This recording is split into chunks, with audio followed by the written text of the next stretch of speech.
Bismillahirrahmanirrahim. Assalamualaikum warahmatullahi wabarakatuh. Alhamdulillah, maba'du, saya Togoh Hatogohan Sihombing ingin menjelaskan tentang materi yang ketiga, yaitu sejarah dan perkembangan ilmu fikih. Ngomong-ngomong tentang ilmu fikih, pasti kalian juga bertanya, ya kan? Sebenarnya ilmu fikih itu munculnya sejak kapan sih ya? Jadi sebenarnya ilmu fikih itu adalah ilmu yang dinamis, mengikuti setiap perkembangan zaman. Awalnya itu pada masa Rasulullah, yang kedua pada masa sahabat, kemudian masa tadwin, kemudian masa taklid. Nah, yang pertama kita membahas tentang masa Rasulullah. Masa Rasulullah itu ada dua periode, yaitu yang pertama periode Mekah dan yang kedua periode Madinah.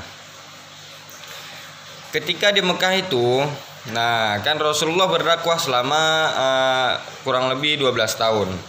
Dan itu pun pengikutnya baru sedikit, ya kan. Nah, otomatis ketika berada di Mekah, Rasulullah belum mengajarkan tentang ilmu fikih. Nah, beliau baru mengajarkan tentang ketauhidan saja atau beriman kepada Allah. Jadi ilmu fikih belum berkembang pada saat itu. Nah, lanjut ke periode yang kedua, yaitu periode Madinah. Setelah Rasulullah hijrah ke Madinah, jadi ketika di Madinah orang yang sudah beriman, makanya ilmu fikih sudah bisa dipelajari pada saat itu. Nah, yang pertama itu Rasul sudah mengajarkan tentang fikih ibadah.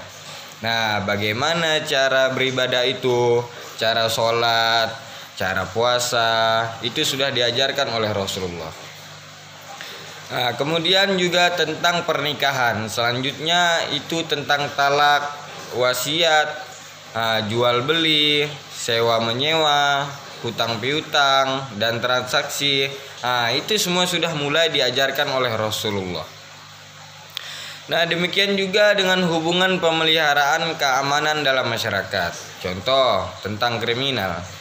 Misalnya ada kasus kriminal, Rasul sudah mengajarkan tentang bagaimana cara mengatasi atau menghukum untuk perilaku kriminal tersebut. Jadi inilah awal mula dari awal perkembangan ilmu fikih. Kita masuk ke pembahasan yang kedua, yaitu masa sahabat.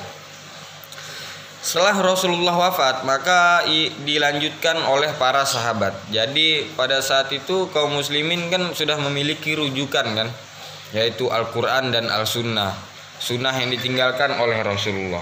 Jadi para sahabat sahabat besar pada periode ini menafsirkan hukum Al-Quran maupun hukum hadis, kemudian menjadikan hukum-hukum tersebut sebagai pegangan.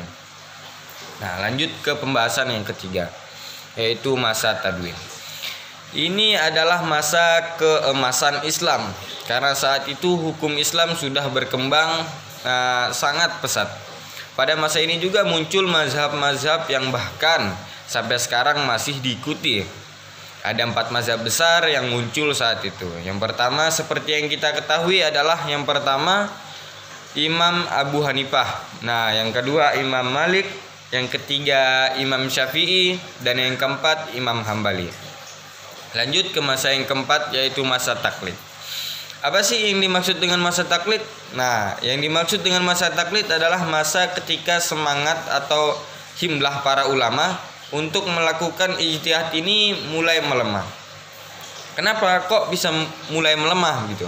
Karena ada beberapa faktor yang mendukung kemunduran tersebut. Nah, yang pertama keterbelengguan akal sebagai akibat hilangnya kebebasan berpikir.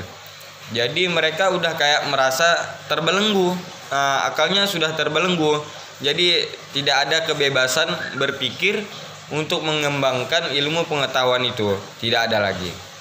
Nah, yang kedua hilangnya kecerdasan individu. Nah, yang ketiga para ulama saat itu sudah mulai kehilangan kepercayaan untuk berijtihad. Karena mereka menganggap bahwa sudah ada imam besar pada masa keemasan kemarin, jadi mereka hanya merujuk itu saja. Kemudian karena banyak kitab fikih juga, mereka jadi tidak mau mengembangkan ilmu fikih yang mereka miliki. Dan faktor kemunduran yang lain adalah karena merajalelanya hidup materialistik. Jadi mereka sudah cinta dunia atau hubud dunia. Oke, jadi itu saja sekilas tentang gambaran ilmu fikih dan bagaimana sejarah perkembangannya. Mungkin cukup sekian dari saya.